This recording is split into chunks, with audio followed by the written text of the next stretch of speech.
Welcome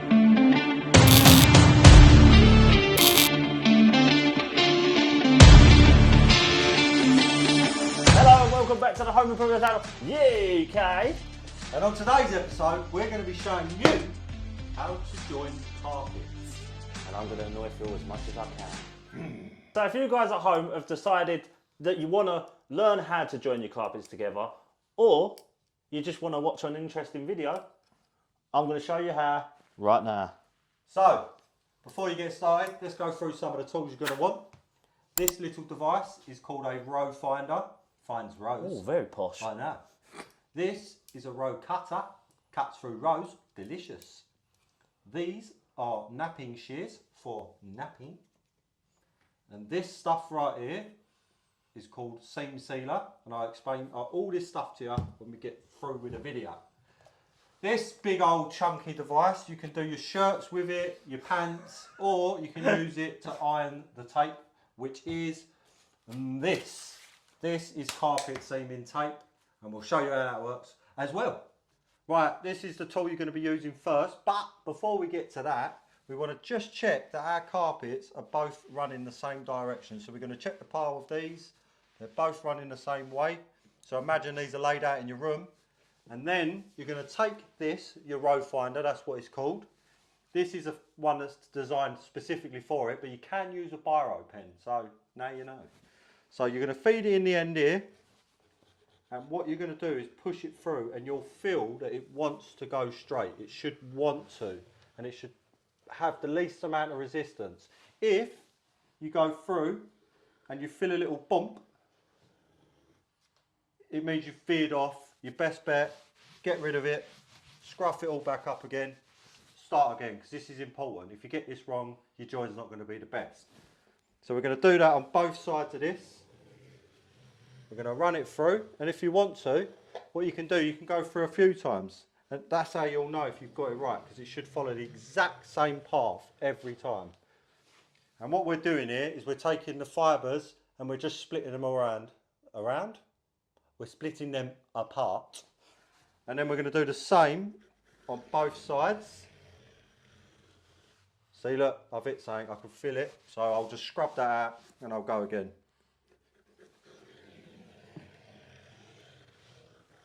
And then we're going to come back and we're going to do the same thing again, just to make sure all of the pile is fully split apart.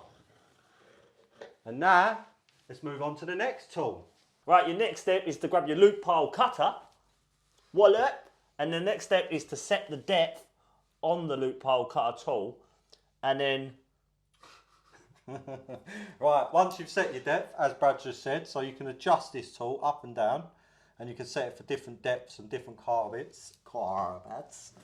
You take it and you're going to carefully feed this piece here, this is a guide, into that row you've just separated with that tool before, and you're going to carefully feed that through like this, being careful not to veer off, because obviously this is your edge now, and we're just following that all the way through. And what that's going to do is give us a perfect edge to seam. And what you're going to be left with is a nice edge, one row of tufts or loops or whatever you're cutting. So once you've done one, you then repeat the process on the other side, and then we'll see you in a minute. Quick little point I've completely forgot, because I'm a silly billy. Silly billy These fun. tools have got two blades, so we've cut the left piece with the left blade, and now I'm going to swap the right piece with the right blade, so then we're very tight pile. Now it's time to move on to your seam sealer. This advert sponsored by Seam Sealer 8015. Over to you, Phil.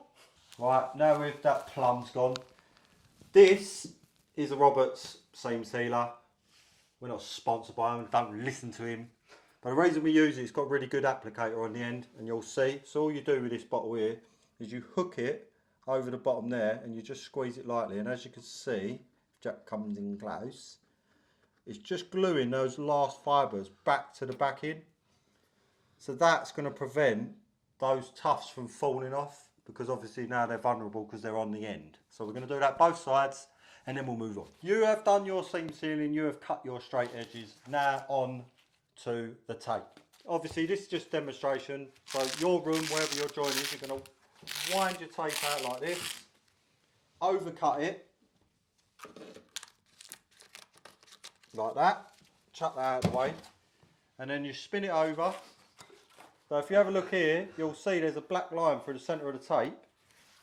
That's how you know where to share out the tape on your two pieces. So what you're aiming for is that black line to be along the seam, okay? Like that. And then we're going to position our piece that we're joining to it. So now we're roughly where we want to be. It's not going to look amazing.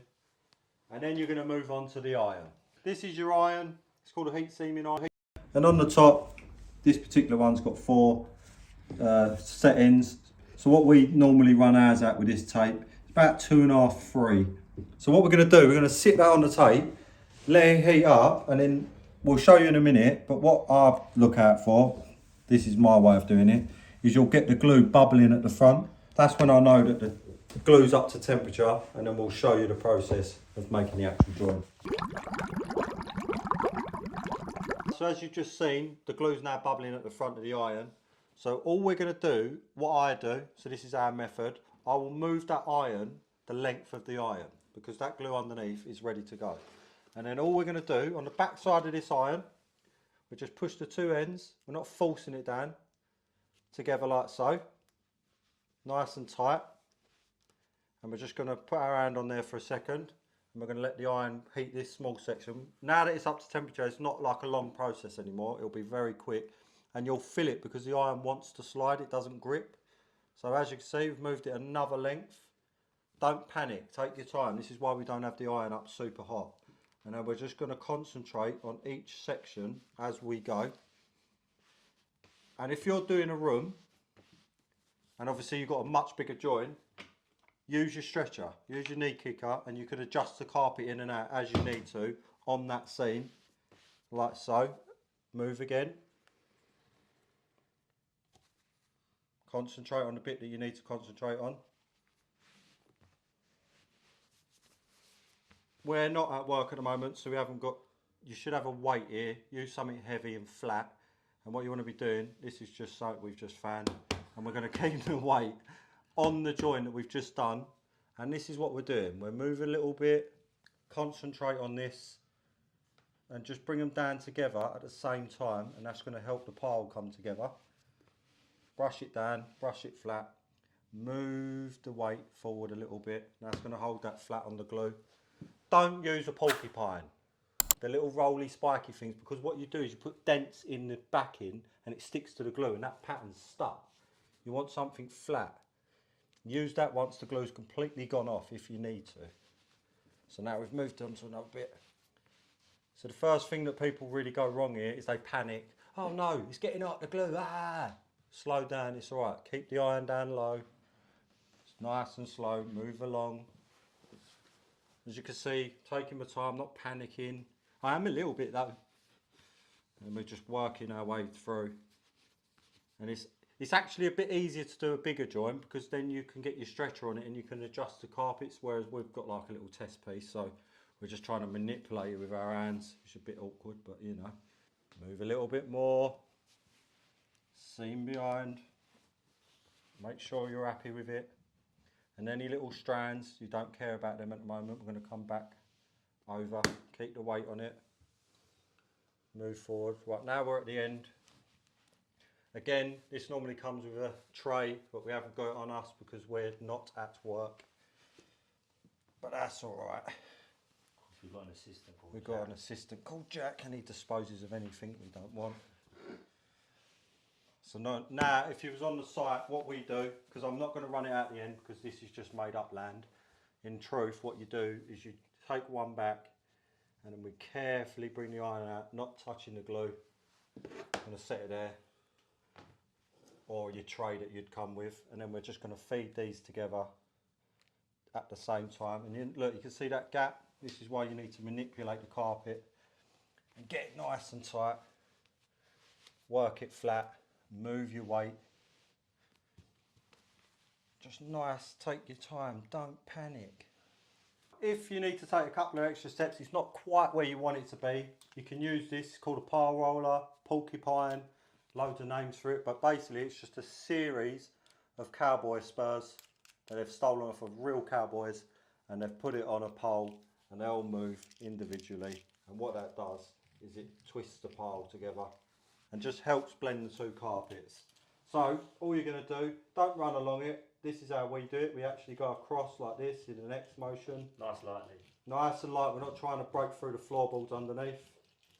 And all we're trying to do here with this tool is get the pile that's like this, and we're just trying to blend them together. It's just trying to help it. Give you that extra little bit of assistance. Like that.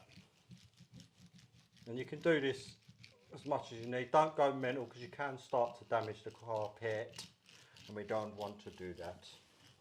And then very last little tip is take your napping shears and then you just go along, and any little pieces that might look like they're sticking out a bit more, you can just give them a little haircut.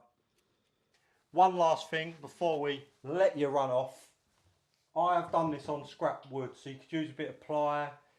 We find it best to use something hard underneath. Don't do your joins on your underlay, because the carpet can wibble around and you don't want that. We want a hard surface. And that is it. Ta-da! A little bit of Spice Girls when two become one. As you can see, look how invisible it is. Obviously that's not it. That's not it. It's here somewhere, but we can't see it because it's so invisible. Well, I hope you've been enjoying our videos. Just remember to hit the like and subscribe and hit the bell to get regular videos from us.